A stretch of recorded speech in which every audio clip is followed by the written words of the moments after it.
Hello students, class 11 mathematics chapter 1 set miscellaneous exercise. We were doing proof questions, so continuation में question number 5, show that if A is a subset of B, then C minus B is a subset of C minus A. यहाँ पे आपको दिया हुआ है कि A अगर B का सबसेट है तो आपको प्रूव करना है कि C माइनस बी भी C माइनस ए का सबसेट होगा। वैसे तो लॉजिकली सोचा जाए तो दिख रहा है ये, लेकिन हमें प्रूव करना है ये। X belongs to C minus B. X एक एलिमेंट है जो C माइनस बी को बिलोंग कर रहा है, मतलब C माइनस बी सेट के अंदर X नाम का एलिमेंट है। इसका मतलब क्या हुआ, X C में तो होगा, B में नहीं होगा, क्योंकि C माइनस बी सेट है ये, तो X will belong to C but it will not belong to B। Clear? अब क्योंकि A B का सबसेट है, तो जो एलिमेंट B में नहीं है तो वो A में तो होने का सवाल ही नहीं है, क्योंकि A B से भी छोटा सेट है और उसी से बना हुआ है। Therefore, X will not be in A set. X C में तो होगा, क्योंकि B में नहीं है तो A में भी नहीं होगा, क्योंकि A B का सबसेट है।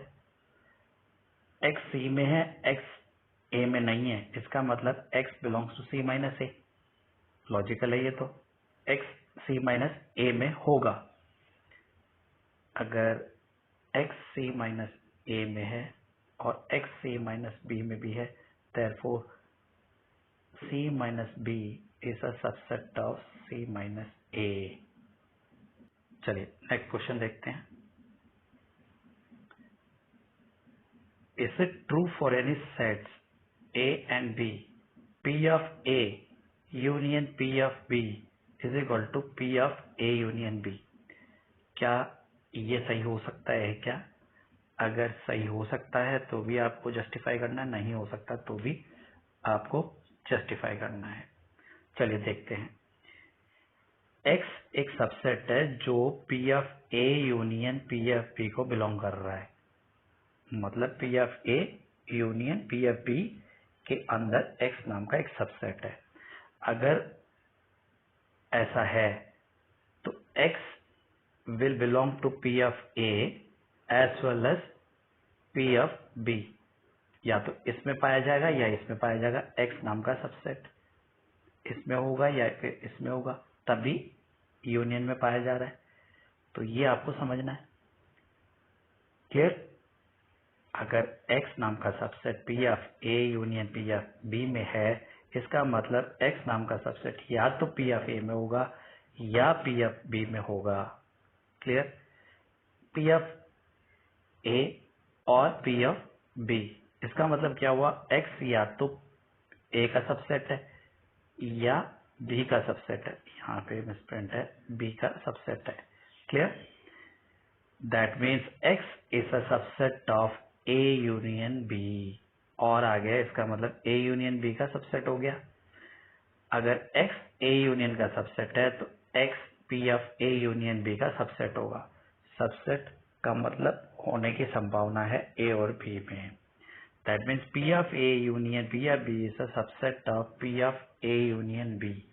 यहाँ पे इक्वल टू प्रूव करने के लिए बोला है, हमने तो अभी तक सबसेट प्रूव किया है। तो सबसेट है तो कोई जरूरी नहीं है वो उसके इक्वल हो, ठीक है, छोटा हो सकता है, बराबर हो कोई जरूरी नहीं है। तो अब ये बराबर है या नहीं है, एक एग्जाम्पल लेके प्रूव कर सकते हैं। है तब तो आपको जनरलाइज करके प्रूव करना है, नहीं है तो आपको एग्जाम्पल लेके प्रूव कर सकते हो। तो ये नहीं है, हमें दिख रहा है, हम जानते हैं, तो इसको हम एक एग्जाम्पल लेके प्रूव कर देते हैं। यहाँ देखिए, A एक सेट है 1 2, B एक सेट है 3 4 5, ठीक है। A एक सेट के अंदर 2 एलिमेंट है, B सेट के अंदर 3 एलिमेंट है, और X के अंदर 1 2 3 4 एलिमेंट्स है, क्योंकि X A यूनियन B का सबसेट है। ए यूनियन बी यानी कि इन दोनों का यूनियन 1 2 3 4 5, इसके सबसेट है 1 2 3 4, क्योंकि ए यूनियन बी क्या है 1 2 3 4 5, सारे के सारे ए यूनियन बी है। तो इसका मतलब इसका सबसेट x 1 2 3 4 तो हो ही सकता है। तो ये x है जो ए यूनियन बी का सबसेट है। यहां तक समझ में आ गया। x अगर a यूनियन b का सबसेट है तो x या तो a में पाया जाना चाहिए, a का सबसेट होना चाहिए, या b का सबसेट होना चाहिए। अगर दोनों का ही नहीं है तो देखिए x न तो p ऑफ a का सबसेट है न p ऑफ b का सबसेट है। इसका मतलब x p of a union p of b का भी नहीं है।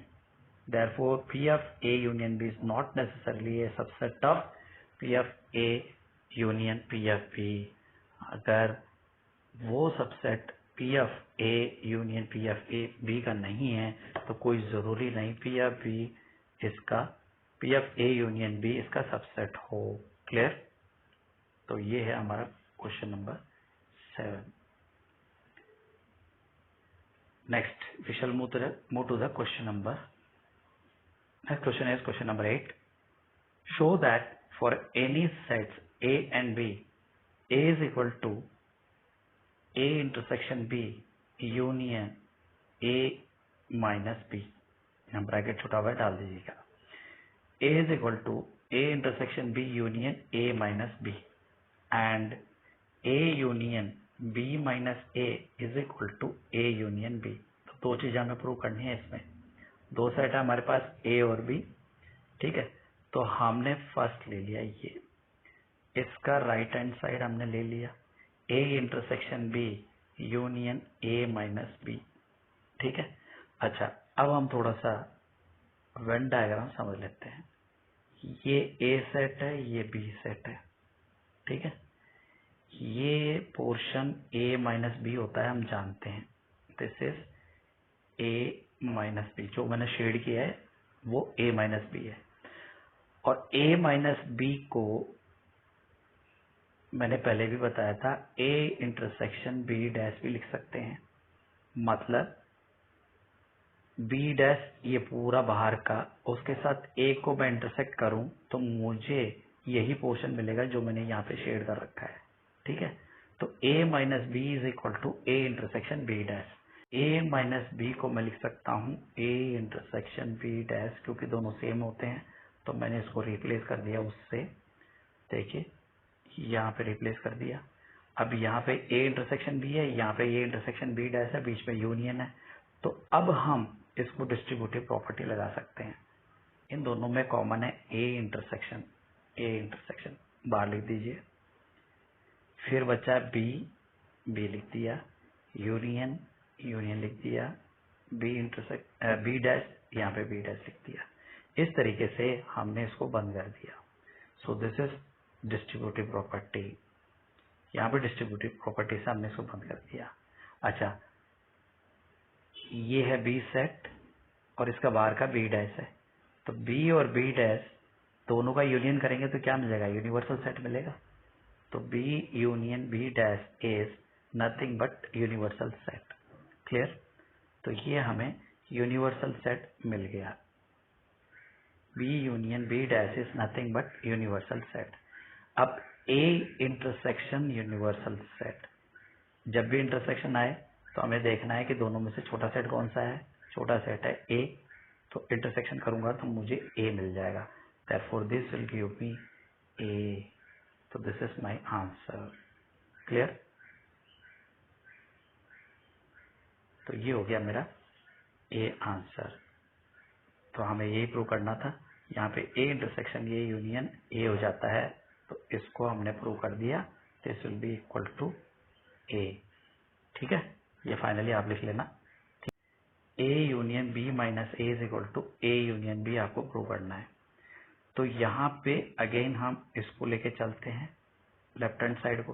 तो लेफ्ट हैंड साइड हमने लिख लिया। लिखने के बाद में हमने B माइनस A को B इंटरसेक्शन A डैश से रिप्लेस कर दिया। जो पहले वाले में किया था वही सेम यहाँ कर दिया। फिर हमने इसको डिस्ट्रीब्यूटिव प्रॉपर्टी से खोल लिया, A union B, A union A dash intersection, यहाँ पे खोला है वहां पे बंद किया था, A union B, A union B के साथ, फिर ए यूनियन ए डैश के साथ बीच में आ जाएगा, इंटरसेक्शन हमने लगा दिया। इस तरीके से इसको खोल लिया। खोलने के बाद में हम जानते हैं ए union A dash is nothing but universal, तो यहाँ पे आ गया यूनिवर्सल। तो यूनिवर्सल आने के बाद में ये ए यूनियन बी इधर है, इंटरसेक्शन यूनिवर्सल है। ए यूनियन बी छोटा होता है या universal? Naturally A union B होता है छोटा सेट, तो ए यूनियन बी आ गया हमारा आंसर। तो this is how we have solve this. Clear? तो ये हो गया मेरा 8th क्वेश्चन। आगे बढ़ते हैं। Using properties of sets show that A union A intersection B is equal to A intersection A union B is equal to A। Simple से question है, प्रॉपर्टी आपको यूज करनी है। तो देखिए यहाँ पे हमने लिखा इसका लेफ्ट हैंड साइड, यहाँ पे इसमें हमने डिस्ट्रीब्यूटिव प्रॉपर्टी लगा दी, A यूनियन A के साथ लिख दिया, फिर हमने A यूनियन B के साथ लिख दिया, बीच में आ गया इंटरसेक्शन। ठीक है, इस तरीके से हमने इसको खोल दिया। खोलने के बाद में ए यूनियन ए, एक सेट खुद के साथ यूनियन करेगा तो सेम सेट मिलेगा, तो ये हमें ए मिल गया। इधर ए यूनियन बी है, ऐसे कैसे आ गया? इंटरसेक्शन किया, A intersection A union B, दोनों में छोटा सेट कौन सा है? ए सेट है, तो आंसर क्या आएगा? ए सेट। ए यूनियन बी बड़ा सेट है, तो इंटरसेक्शन में छोटा सेट आता है आंसर, तो दिस इज माय आंसर। देखिए A intersection A union B is equal to, ये प्रूव करना है। अगेन इसमें हमने डिस्ट्रीब्यूटिव प्रॉपर्टी लगा दी, पहले ए इंटरसेक्शन यहाँ पे लिख दिया, ए इंटरसेक्शन यहाँ लिख दिया, यहाँ पे ए लिख दिया और यहाँ पे बी लिख दिया, फिर बीच में यूनियन है तो हमने यहाँ यूनियन लगा दिया। इस तरीके से हमने डिस्ट्रीब्यूटिव प्रॉपर्टी से इसको खोल लिया। खोलने के बाद में हम जानते हैं ए इंटरसेक्शन ए खुद के साथ इंटरसेक्शन करेगा तो क्या आएगा? एडम मोरेंट लॉ है, तो ए आ जाएगा। इधर ए इंटरसेक्शन बी है, इधर ए इंटरसेक्शन बी है। अच्छा, A union A intersection B, union करते हैं तो बड़ा सेट कौन सा होता है? वही आता है answer, A union A intersection B. ये छोटा सेट है, ये बड़ा सेट है, यूनियन नहीं है, यहाँ पे इंटरसेक्शन है इसलिए ये छोटा है, यूनियन होता तो ये बड़ा होता, इंटरसेक्शन है तो ये छोटा है, therefore A is a bigger set, therefore this is my answer। हम मिलेंगे नेक्स्ट वीडियो में एक नए टॉपिक के साथ। Till then bye bye.